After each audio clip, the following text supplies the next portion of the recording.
Hello friends, welcome to my channel Pooja Patel. આજે આપણે video through perform કરશું sum of digits program in Python. મતલબ કે આપણી પાસે કોઈ ડિજિટ્સ આપેલા હોય એનો આપણે સમ કેવી રીતે પરફોર્મ કરી શકીએ using Python programming.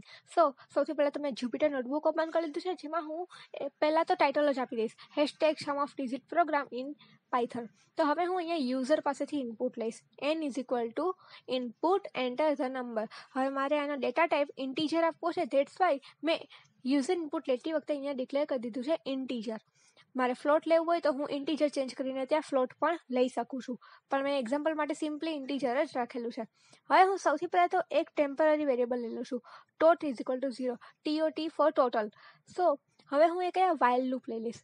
While n is greater than 0, then after હું એક બીજો વેરિયેબલ લઈશ digit. Digit is equal to n modulus of 10.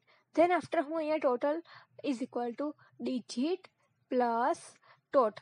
એવું હું અહીંયા ઓપરેશન પરફોર્મ કરીશ, તો જ તે જે મારી આપેલી વેલ્યુ હશે એને એડ કરશે અને આપણને સમ ઓફ ડિજિટનો પ્રોગ્રામ પરફોર્મ થયેલો એઝ એન આઉટપુટ જોવા મળશે. Finally total is equal to dig plus tot. આ પરફોર્મ કરાવું છું ઓપરેશન, એની પછી મારે લખવાનું રહેશે n is equal to n then /10. એટલે એ nથી nનો ભાગાકાર તે કોઈ વેલ્યુનો 10 સાથે કરશે, જે રિમાઇન્ડર બસ